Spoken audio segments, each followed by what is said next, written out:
You are listening to Ideas and Leaders podcast. I'm Elena Paventa, Executive Communication Coach and TEDx organizer. With each episode, I'll share with you communication tips and ideas from top business leaders to help you excel in your career.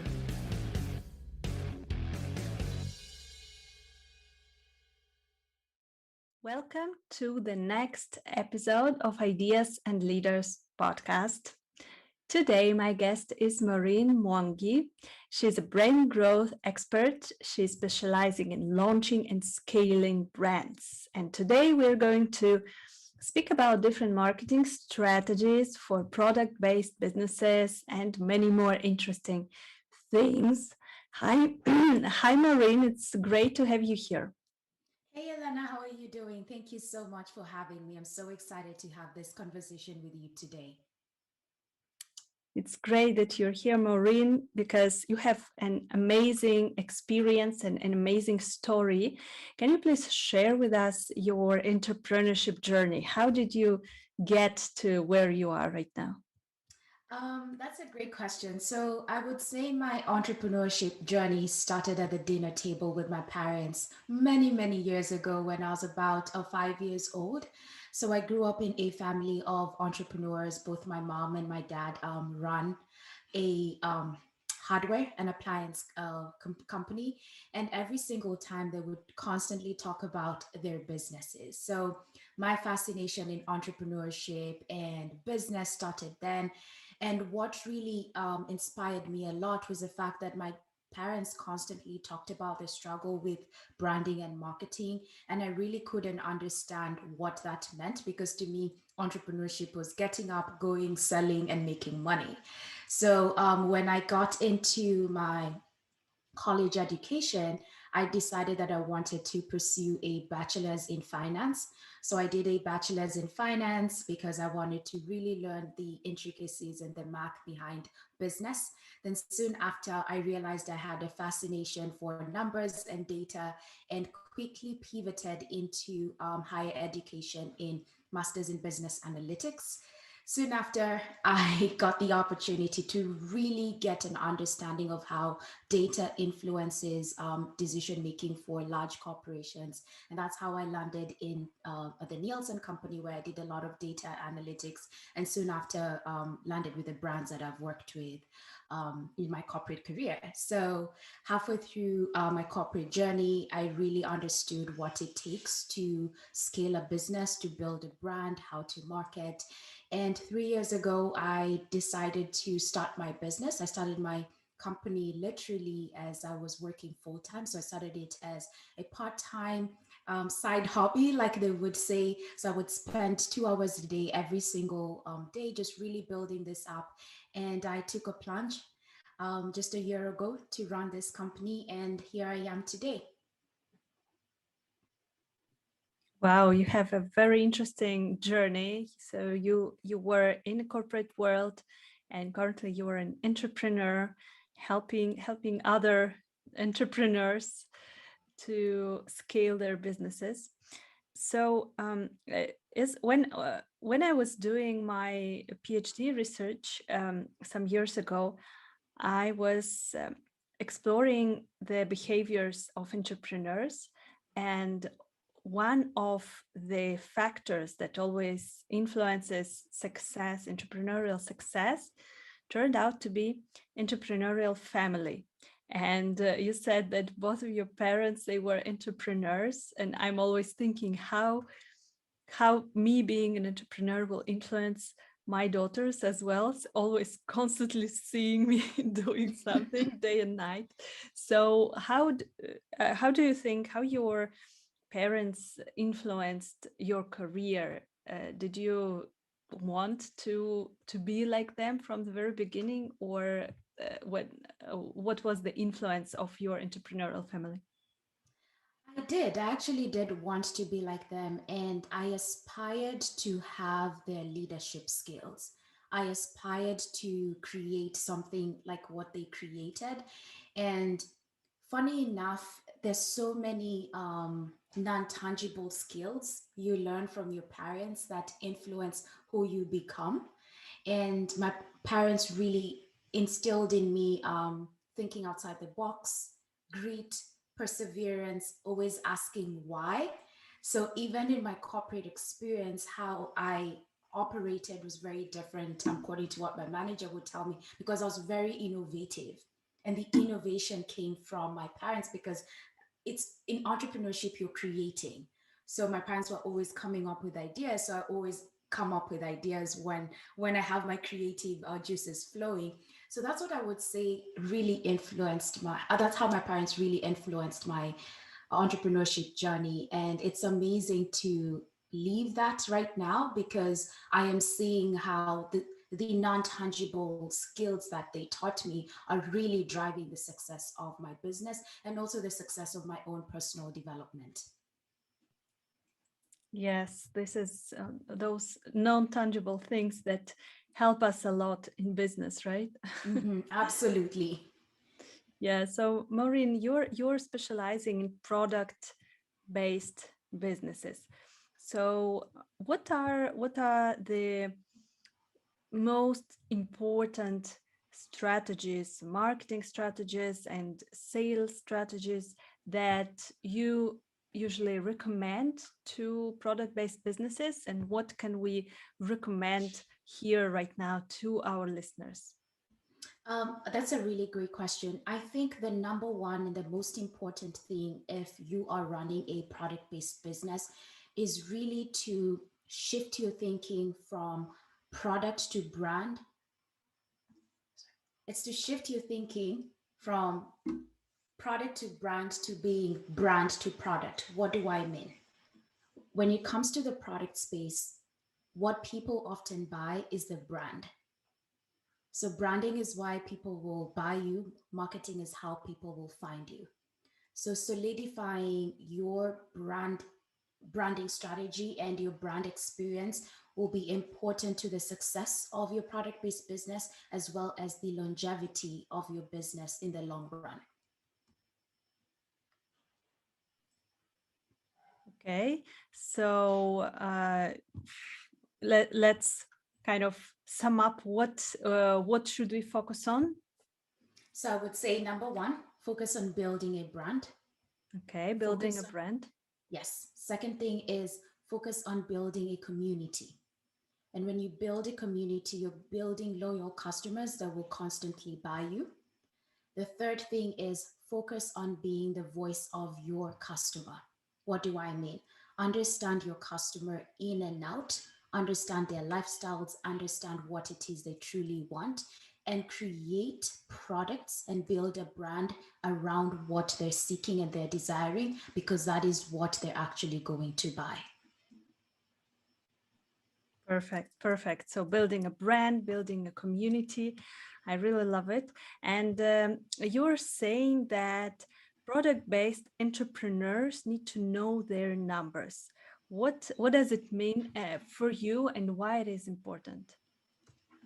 Um, Numbers to me means really understanding the the why behind the things that are happening in your business, because data is truly the number one thing that will allow you to scale your business. Oftentimes, as entrepreneurs, especially if you're running small and medium sized companies, we think it's the creative juices and the creative strategies that we come up with. Yes, that will help you grow. But what will allow you to scale is really understanding your numbers, because your numbers will show you what is working, and what your job is to basically ensure that you duplicate and amplify what is already working so that you can grow faster. And in terms of the numbers that you really need to focus on, I would say really look at, of course, your marketing channels and the strategy that are working in your business. Duplicate those. So if you're running paid traffic and it's really working for you, well, continue amplifying the results with that, but also think about where else is your customer hanging out, and find an additional marketing channel that will also tap them where they are. So that's what marketing in terms of looking at data and using data to scale. If you're looking at your growth strategy, so a lot of times we as product-based entrepreneurs tend to have so many products. Really look at what is the proportion of your business that is growing because of a certain segment. You'll often see that 20% of your products will probably be driving 80% of your revenue. So that means you should focus your efforts on the 20% that is growing and not work on the products that are not driving your revenue, because I call it precision, scientific precision that allows you to grow and scale your business. Yes. So you're speaking about being on different social media, building community, and based on numbers, we need to figure out where our clients are and how can we approach them. So do you have any strategies, any advice on for beginners, for those companies that are just starting? How can they build those communities? How can they build their brand when they don't have any background, any marketing background, and they just don't know where to start? So what would you recommend? Oh, that's a really great question, because I do work with entrepreneurs like that. The very first thing I would say would be narrow down and really understand what your vision is.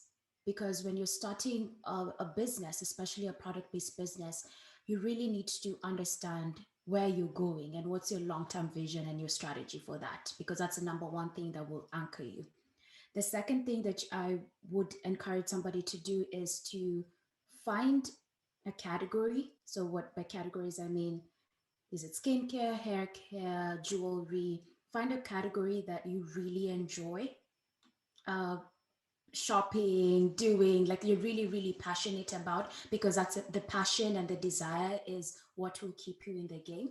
And then the third thing that I would say is, oh Lord, know your customers. Like spend at least, if possible, a month really monitoring the behavior of the person that you're trying to attract with the product, because they're everywhere. They're in Facebook groups, they're on LinkedIn, they're on Instagram, they're on YouTube. Really look at what are their pain points, what are they desiring, what are they actually currently using, and then identify what does your brand or your product seek to provide that's not being provided. Once you know that messaging really, really well, you can literally start a platform of your own. You start an Instagram platform, talk about your product benefits from an emotional standpoint, from a functional. Are you offering natural ingredients, organic? Really talk about the things that drive your audience to buy, and then go and interact with them. Reach out to them. You know, if they're buying natural products, natural skincare products, go find them where they're buying the natural skincare products and really engage with them. And right now it's so much easier, because when you engage with somebody, they come back and see what you're all about, and you really start a conversation even in the DM. So majority of my clients, that's a step we take, because it's that community building that allows you to build credibility and really makes customers feel like they understand what you're doing, they value what you stand for, and are willing to exchange money for your product. And if it sounds too complicated, get a mentor. A mentor will really help you lessen the mistakes that you can make in business. This is really great. What you're saying is that we need to know our customers. We need to know what are their behaviors. We need to know who is this ideal client. What are they doing? Where are they? And what are their behaviors? Because otherwise, we will not be able to actually build our brand and to build our community, because we don't know who we are addressing. So this is a really, really great point. And when you're working with product-based entrepreneurs who are just starting and they are thinking of they are strategists, they did not decide yet whether to go into retail or e-commerce. What would you recommend? Is there any, right way to go, or what are the pros and cons of those solutions? I would personally recommend e-commerce. I would personally recommend them starting with a platform and a channel that they can control. And I say that because if you're brand new, you don't know what you don't know. You don't know how to sell, you don't know how to market, you don't know how to price. So start where you are with your own platform, with something that you can control. The reason I say that is when it comes to retail, retail is a, is a beast of its own. It does contribute to great success, but a lot of retailers want to work with brands that already know themselves.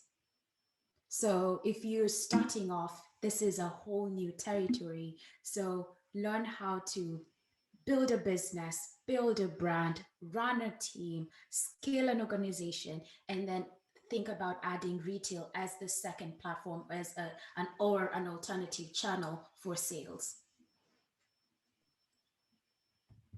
Yeah, so we would need, so you're recommending to start with e-commerce, but what are the steps that brands would need to make, and would they need to do, at which stage they need to be ready for the retail?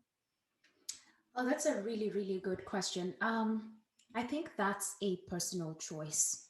Like as a CEO, you have to be willing and ready to work with other partners, work with other vendors. So if you feel like your e-commerce store is very profitable, so for example, I have a client right now. She is making multi six figure, just about the seven figure mark, and she's ready to get into retail because she feels like she's excited. She wants to see her product on shelf. And I equally have a similar client generating the same amount of revenue and sales, but doesn't want to. So I would say getting into retail is more of a personal choice, a really understanding, are you ready to become big?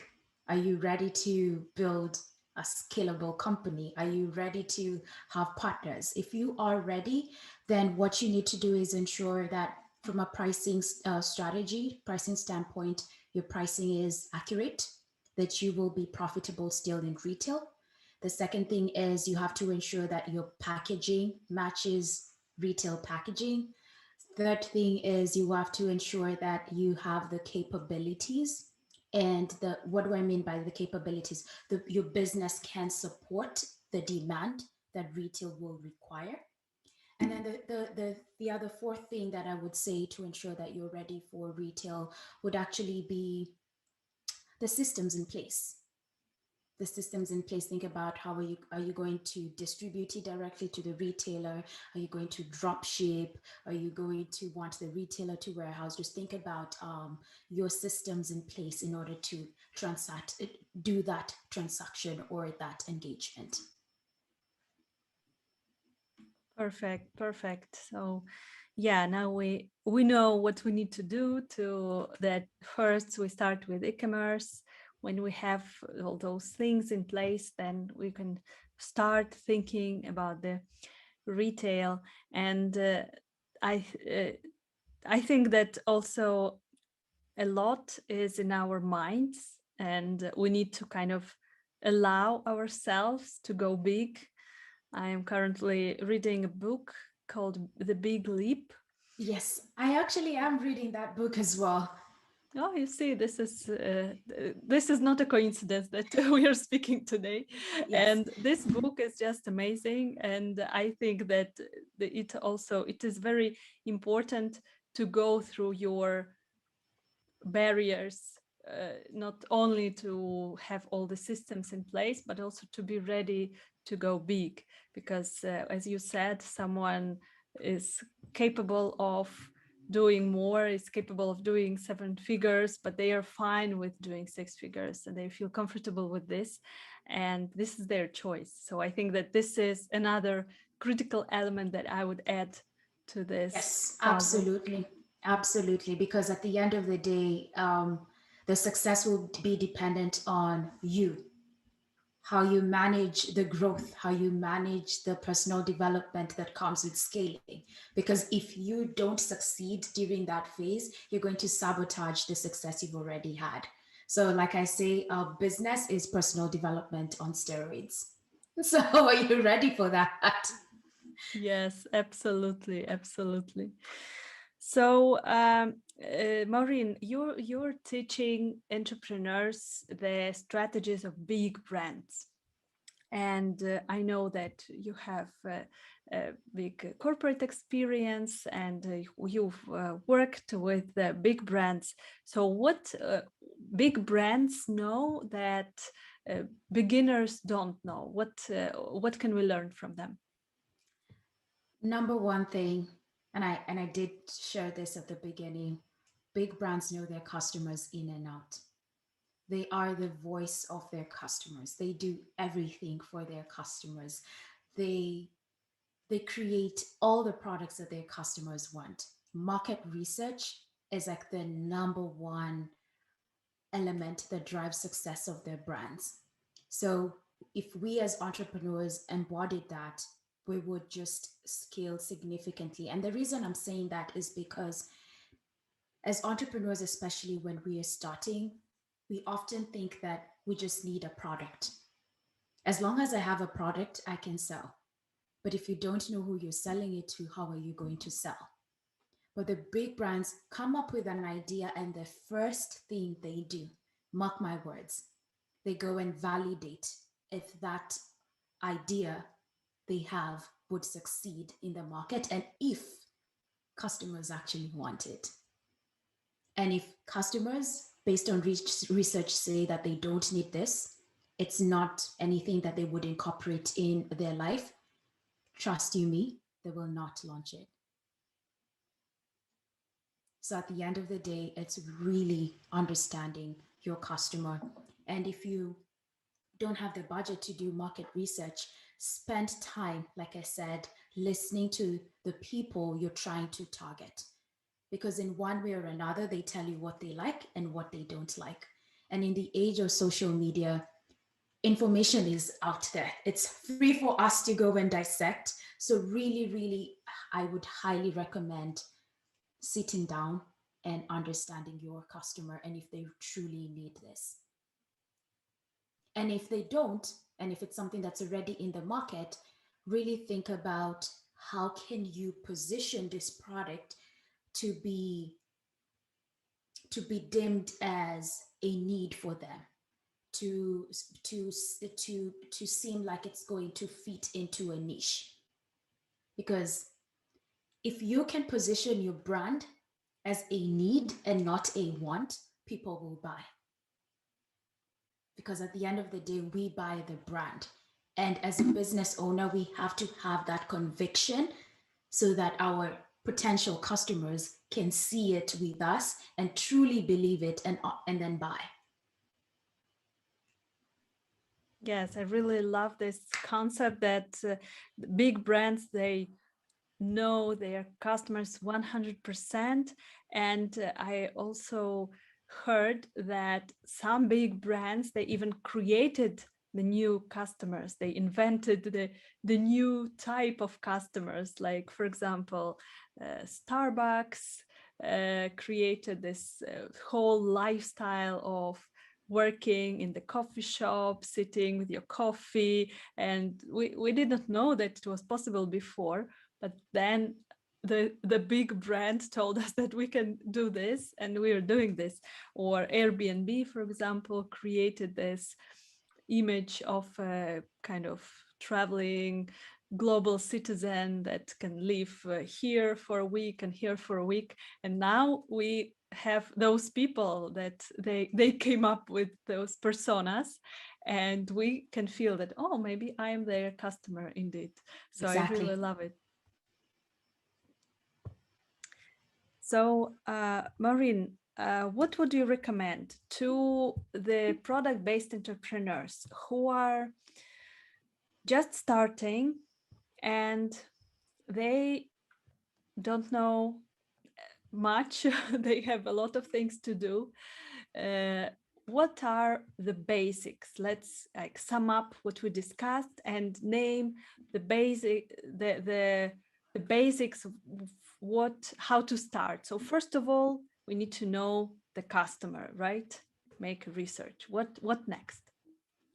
Uh, First, yes, like you said, know your customers. The second thing is really understand the value proposition of your brand. So really think about your brand positioning. How are you going to incorporate this brand as a lifestyle so that people can see your product as a need and not a want? The second thing is think about how your vision, how big do you want to grow, because that will ultimately determine your sales strategy.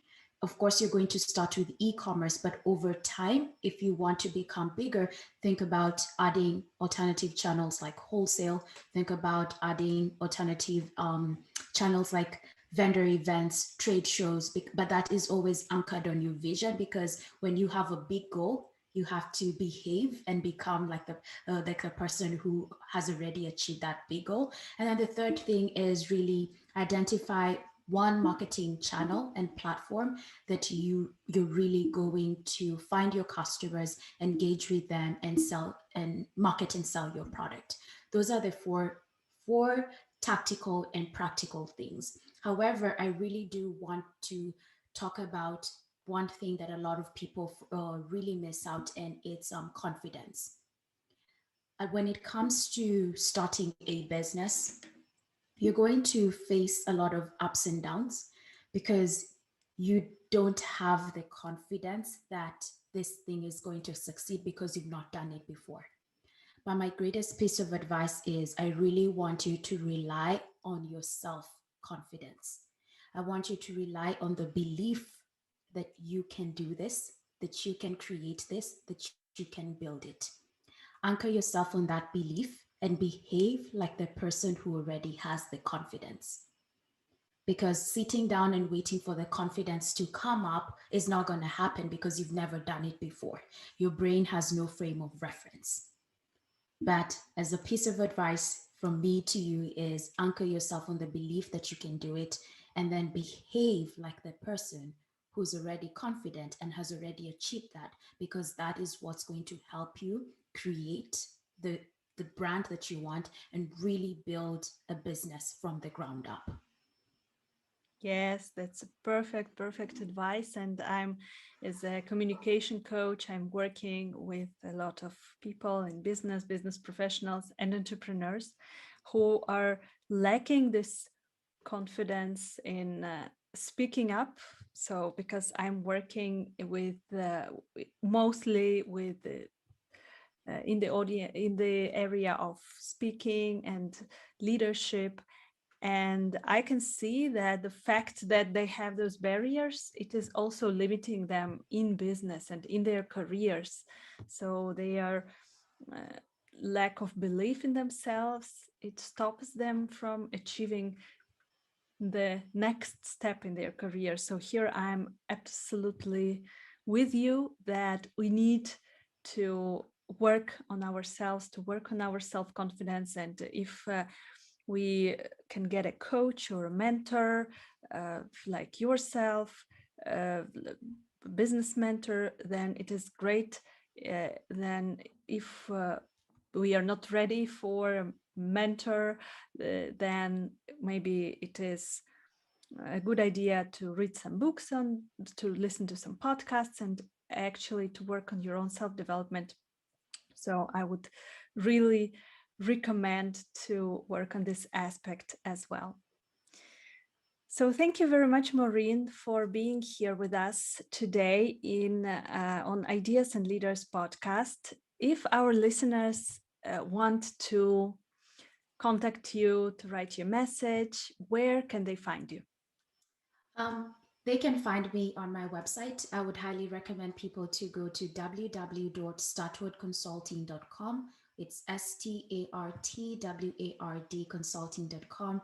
And on my website, you will find a link to have a chat with me, or to also join my Facebook community called Product Entrepreneurs Who Can Scale. Perfect, perfect. Thank you. I will put those links under our episode. And thank you so much again for being with us today, Maureen. It was really, really great. Thank you. Thank you so much for having me. Thank you for listening to Ideas and Leaders podcast. Did you enjoy this episode? Let me know that you listened by tagging me in your LinkedIn profile and using a hashtag Ideas and Leaders. See you in the next episode.